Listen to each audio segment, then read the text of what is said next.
नमस्कार साथियों, स्वागत है आप सभी का। तो आज की क्लास में हिंदी व्याकरण के उन प्रश्नों के बारे में पढ़ेंगे जो हिंदी की किसी न किसी परीक्षा में पूछे गए थे। तो काफ़ी महत्वपूर्ण होने वाली है आज की क्लास, तो आप सभी वीडियो को एंड तक जरूर देखिएगा। और जो भी विद्यार्थी पहली बार क्लास ले रहे हैं, चैनल को सब्सक्राइब जरूर कर लें, क्योंकि ऐसे ही प्रश्न चैनल पर डेली कराए जा रहे हैं। तो आप अपनी तैयारी के लिए चैनल को सब्सक्राइब कर सकते हैं। तो चलिए वीडियो को शुरू करते हैं और देखते हैं पहला प्रश्न। तो देखिए, पहला प्रश्न है, रस कितने प्रकार के होते हैं? Option A 3, B 9, option C 8 या ऑप्शन डी 7। तो रस कितने प्रकार के होते हैं? तो राइट आंसर होगा ऑप्शन बी 9। रस 9 प्रकार के होते हैं। अगला प्रश्न है, हिंदी साहित्य का 9वां रस कौन सा है? ऑप्शन ए बत्सल, बी करुण, सी भक्ति या ऑप्शन डी शांत। हिंदी साहित्य का 9वां रस कौन सा है? तो राइट आंसर होगा ऑप्शन डी शांत। हिंदी साहित्य का 9वां रस शांत रस है। अगला प्रश्न है, पंचवटी में कौन सा समास है? ऑप्शन ए तत्पुरुष, बी द्विगु, सी बहुव्रीहि या ऑप्शन डी कर्मधारय। तो राइट आंसर क्या होगा? पंचवटी में कौन सा समास है? तो राइट आंसर होगा ऑप्शन बी द्विगु समास। पंचवटी में द्विगु समास होगा। अगला प्रश्न है, क्रोध किस रस का स्थायी भाव है? ऑप्शन ए भयानक, बी वीर, सी भीवस या ऑप्शन डी रौद्र रस। तो देखिए, क्रोध किस रस का स्थायी भाव है? तो राइट आंसर होगा ऑप्शन डी रौद्र रस का। क्रोध रौद्र रस का स्थायी भाव है। अगला प्रश्न है, तन पर नहीं लगता पान खाए अलबत्ता का क्या अर्थ है? ऑप्शन ए एक साथ दो लाभ होना, या ऑप्शन बी बुरी आदत का शिकार होना, या ऑप्शन सी झूठा दिखावा करना, या ऑप्शन डी बहुत गरीब होना। तो देखिए, तन पर नहीं लगता पान खाए अलबत्ता का सही अर्थ होगा ऑप्शन सी झूठा दिखावा करना। झूठा दिखावा करना राइट आंसर होगा। अगला प्रश्न है, खोदा पहाड़ निकली चुईहा का क्या अर्थ है? ऑप्शन ए परिश्रम अधिक और फल कम, या ऑप्शन बी कम परिश्रम करके बहुत मिलना, या सी श्रम करने पर कुछ ना मिलना, या ऑप्शन डी परिश्रम के बिना ही फल पा जाना। तो देखिए, खोदा पहाड़ निकली चुईया का सही अर्थ होता है परिश्रम अधिक और फल कम। ऑप्शन ए राइट आंसर होगा। अगला प्रश्न है, गुरु किसका विलोम शब्द है? ऑप्शन ए अध्यापक, बी छात्र, सी निम्न या ऑप्शन डी लघु। गुरु किसका विलोम शब्द होगा? तो राइट आंसर है ऑप्शन डी लघु। याद रखिए, गुरु किसका विलोम शब्द है? ऑप्शन डी लघु। अगला प्रश्न है, गरल का विलोम शब्द क्या होगा? ऑप्शन ए जल, बी सुधा, सी शरबत या ऑप्शन डी जूस। तो राइट आंसर क्या होगा? गरल का विलोम शब्द क्या है? तो ऑप्शन बी राइट होगा सुधा। गरल का विलोम शब्द सुधा होता है, याद रखिएगा। अगला प्रश्न है, निम्नलिखित में से तोता का पर्यायवाची क्या है? ऑप्शन ए सुवा, बी सुग्गा, सी सुख या ऑप्शन डी ये सभी। तो देखिए, निम्न में से तोता का पर्याय क्या होगा? तो देखिए, सुबह भी होता है, सुग्गा भी होता है और सुख भी। तो राइट आंसर होगा ये सभी। याद रखिएगा, तोता का पर्यायवाची शब्द ये सभी होंगे। अगला प्रश्न है, उड़ती चिड़िया के पंख गिनना का क्या अर्थ है? ऑप्शन ए मतलबी होना, बी होशियार होना, सी मूर्ख होना या ऑप्शन डी अनुभव होना। उड़ती चिड़िया के पंख गिनना का सही अर्थ क्या होता है? तो राइट आंसर होगा ऑप्शन डी अनुभव होना। याद रखिए, उड़ती चिड़िया के पंख गिनना का अर्थ है अनुभव होना। अगला प्रश्न है, विपिन का पर्यायवाची क्या है? ऑप्शन ए विकास, बांसुरी, जंगल या स्थिरता। तो राइट आंसर क्या होगा? विपिन का पर्यायवाची शब्द होगा जंगल। ऑप्शन सी याद रखिएगा। अगला प्रश्न है, किस समास में पहला पद प्रधान होता है? ऑप्शन ए कर्मधारय, अव्ययी भाव, सी अधिकरण या ऑप्शन डी इनमें से कोई नहीं। किस समास में पहला पद प्रधान होता है? तो राइट आंसर होगा अव्ययी भाव समास में। याद रखिएगा, अव्ययी भाव समास में पहला पद प्रधान होता है। अगला प्रश्न है, व्यायाम में कौन सी संधि है? ऑप्शन ए यड़, बी गुण, सी स्वर या ऑप्शन डी विसर्ग। व्यायाम में कौन सी संधि होगी? तो राइट आंसर होगा ऑप्शन ए ईयड़ संधि, याद रखिएगा। अगला प्रश्न है, सन्मार्ग का संधि रूप क्या होगा? ऑप्शंस दिए गए हैं, तो राइट आंसर क्या होगा? सन्मार्ग का संधि रूप होगा ऑप्शन डी, शतधन मार्ग, याद रखिएगा। यह इंपोर्टेंट प्रश्न है परीक्षा के लिए। सन्मार्ग का संधि विच्छेद अगर आपसे पूछा जाए तो याद रखिएगा शतधन मार्ग, ठीक है। अगला प्रश्न है, खड़ी बोली किस हिंदी की बोली है? Option A Bihari Hindi, B पश्चिमी हिंदी, सी पहाड़ी हिंदी, या ऑप्शन डी पूर्वी हिंदी। तो राइट आंसर क्या होगा कि खड़ी बोली किस हिंदी की बोली है? तो ऑप्शन बी राइट होगा, पश्चिमी हिंदी की, याद रखिएगा। इंपोर्टेंट प्रश्न है परीक्षा के लिए, खड़ी बोली पश्चिमी हिंदी की बोली है। अगला प्रश्न है, उसने पढ़ा था इस वाक्य में कौन सा काल है?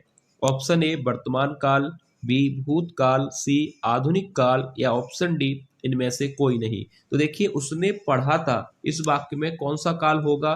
तो ऑप्शन बी राइट हो जाएगा, भूतकाल।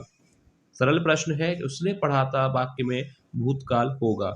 अगला प्रश्न है, उसका कोट पुराना था इस वाक्य में पुराना क्या है? ऑप्शन ए भाववाचक संज्ञा, बी विशेषण, सी संप्रदान, या ऑप्शन डी अधिकरण। उसका कोट पुराना था इस वाक्य में पुराना एक विशेषण है, क्योंकि विशेषण क्या होता है? जो शब्द संज्ञा व सर्वनाम की विशेषता बताए वह विशेषण कहलाता है। तो यहाँ पर पुराना शब्द विशेषण होगा। अगला प्रश्न है, राम ने कहा कि वह बाजार जा रहा है इस वाक्य में वह क्या है? ऑप्शन ए सर्वनाम, बी संज्ञा, सी क्रिया, या ऑप्शन डी अव्यय। तो राइट आंसर क्या होगा कि राम ने कहा कि वह बाजार जा रहा है, इस वाक्य में वह सर्वनाम होगा। ऑप्शन ए राइट आंसर हो जाएगा, याद रखिए, ऑप्शन ए राइट होगा, सर्वनाम। अगला प्रश्न है, पेड़ से पत्ता गिरता है इसमें कौन सा कारक है? ऑप्शन ए कर्म कारक, बी अधिकरण कारक, सी अपादान कारक, या ऑप्शन डी करण कारक। तो राइट आंसर क्या होगा? पेड़ से पत्ता गिरता है में कौन सा कारक होगा? तो देखिए, राइट आंसर यहाँ पर हो जाएगा अपादान कारक। क्यों? क्योंकि जहां पर अलगाव की स्थिति होती है वहां पर अपादान कारक होता है। तो पेड़ से पत्ता गिरता है यानी पेड़ से पत्ता गिरेगा, अलगाव की स्थिति है, तो वहां पर अपादान कारक होगा। ऑप्शन सी राइट आंसर हो जाएगा। अगला प्रश्न है, साकार में उपसर्ग क्या है? सा, ऑप्शन बी आर, सी साक, या ऑप्शन डी स। तो देखिए, साकार में उपसर्ग होगा ऑप्शन डी स, याद रखिए, साकार में स उपसर्ग होगा। अगला प्रश्न है, चिड़िया का बहुवचन क्या होगा?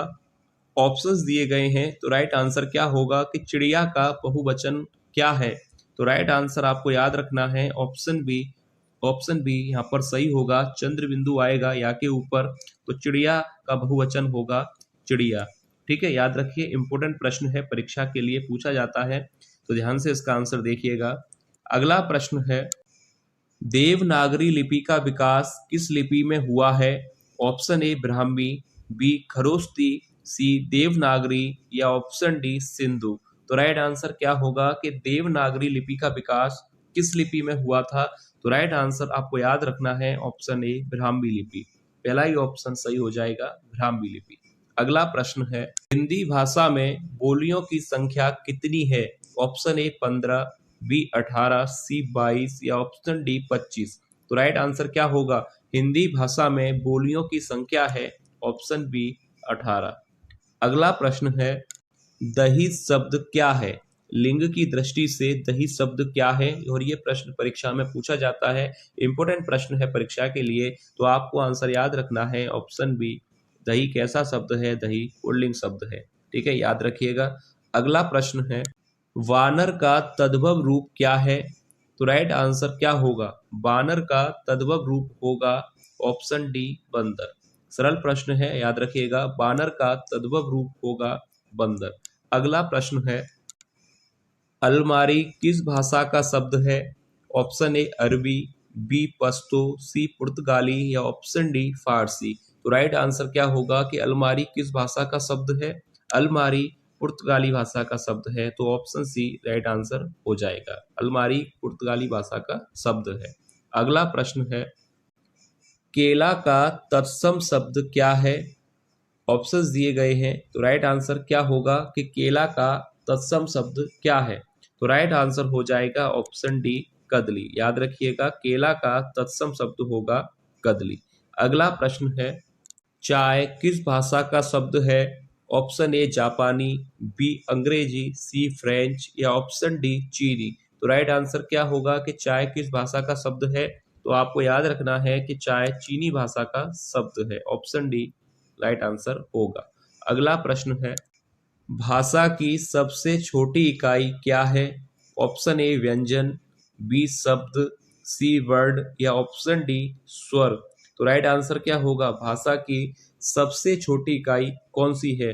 तो राइट आंसर होगा ऑप्शन सी वर्ण। याद रखिएगा। अगला प्रश्न है, इनमें से क्या अंतःस्थ व्यंजन है? तो ऑप्शंस दे रखे हैं, तो राइट आंसर क्या होगा कि अंतःस्थ व्यंजन आपको बताना है कि कौन सा है।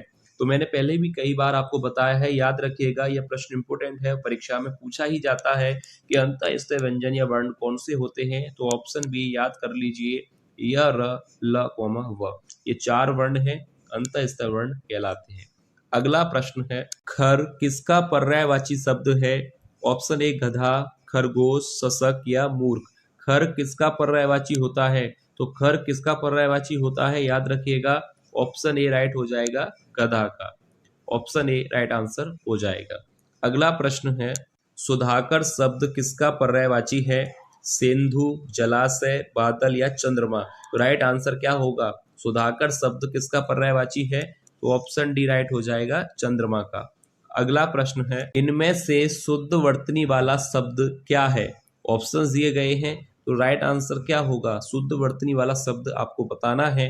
तो ऑप्शन बी ध्यान से देखिएगा, ऑप्शन बी दर्शनाभिलाषी राइट आंसर हो जाएगा। ऑप्शन बी बिल्कुल शुद्ध वर्तनी वाला शब्द होगा, ध्यान से देख लीजिएगा। अगला प्रश्न है, घ का उच्चारण स्थान कौन सा है? ऑप्शन ए कंठ, बी मूर्धा, सी दंत या ऑप्शन डी तालु। तो राइट आंसर क्या होगा?